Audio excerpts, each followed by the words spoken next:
Mourinho qui demanderait au Real Madrid d'aller chercher Eulman du Sporting Lisbonne. Les gars, je suis parti me renseigner un petit peu. C'est un numéro 6 créatif. Je montre un peu de quoi il est capable. Très bon balle au pied. Il sait jouer, il sait faire avancer un ballon, contrairement au 6 qu'on a. Moi, je dis attention à Tchouaméni. Et moi, franchement, quand je vois le profil du joueur, je me dis on n'est pas obligé d'avoir cette star mondiale. Si c'est quelqu'un qui va venir, qui va essayer de tout donner pour le club, et sachant que footballistiquement il est bon, pourquoi pas les gars, 50 millions. Et d'ailleurs, pour ceux qui ont une bonne mémoire, c'est le Danois qui avait marqué la frappe d'en dehors de la surface de justement l'Angleterre. Parce que d'ailleurs, c'est vrai aussi, il a une qualité de frappe énorme. Donc l'année prochaine, entre Valverde et Ullmann, ça va être violent.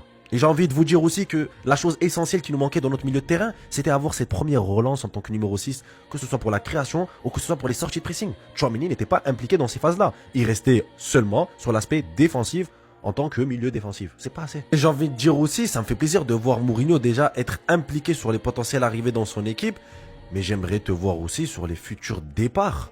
Parce que là, actuellement, si on ne liquide pas des joueurs, on ne pourra pas en recruter.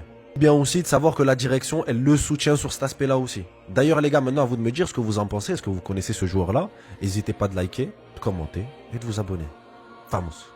Madridista, j'espère que vous allez bien. Comme d'habitude, on va essayer de clôturer la journée avec quelques actus du côté du Real Madrid. Et surtout que rien ne vous choque si vous voyez qu'il y a beaucoup d'actualités. En même temps, c'est normal, la saison est terminée et le Real Madrid va signer un nouvel entraîneur. Donc logiquement, les nouvelles vont fuser de partout. Donc là, par exemple, dans cette vidéo, on parlera du dossier Morten Ullmann. Désolé si j'arrive toujours pas à bien prononcer son nom de famille. Une piste qui devient très sérieuse. On parlera également du Real Madrid qui pourrait et qui, selon moi, devrait recruter au poste de latéral gauche. Et pour terminer, on parlera de José Mourinho qui, selon moi, pourrait chambouler la politique de transfert du Real Madrid. Maintenant, revenons à nos actus de la soirée. Dans le média copé, José Mourinho considère Morten Ullmann comme un élément fondamental, pièce centrale de son projet au Real Madrid. L'entraîneur l'adore et le veut très fortement au club. Le Real Madrid écoutera Mourinho et fera ce qu'il demande. Alors je pense que c'est l'une des rares fois qu'on a une piste aussi sérieuse au milieu de terrain, alors que jusqu'à présent on entendait vaguement parler de Rodri, de Bernardo Silva, de Keith Smith et peut-être d'un Adam Wharton.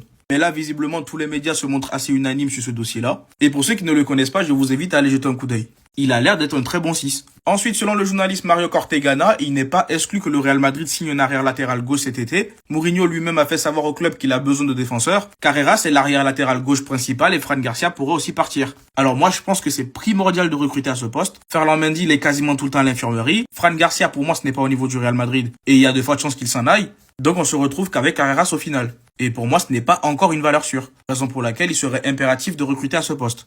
Et pour terminer, selon le journaliste Rodra, la politique de transfert du Real Madrid change complètement sous José Mourinho. Avant, le club ne visait que des cibles parfaites et si cette cible n'était pas disponible, aucun transfert n'était réalisé. Sous Mourinho, le club commencera à répondre directement aux besoins dans n'importe quelle position qui fait défaut. Le club commencera également à prendre au sérieux la fenêtre de transfert de janvier. Alors concernant la fenêtre de transfert de janvier, on va attendre pour y croire. Parce qu'on connaît Florentino Pérez. Pour lui, on sait que le mercato hivernal n'existe pas. Après, on espère que ça changera sous José Mourinho. Mais sinon, oui, en soi, c'est la première fois qu'un entraîneur vient au Real Madrid depuis des années et que le club s'active autant. Surtout qu'on a autant de rumeurs. Avec Carlo Ancelotti, on n'avait pas autant de rumeurs. Sous Xabi Alonso, on a eu quelques rumeurs. Mais au final, en vrai, le club a fait un mercato. Et là, avec Mourinho, j'ai l'impression que ça s'active beaucoup. Mais sinon, dites-moi ce que vous en pensez dans les commentaires. Et surtout, pour ne rien le peu, vous savez ce qu'il vous reste à faire. Abonnez-vous.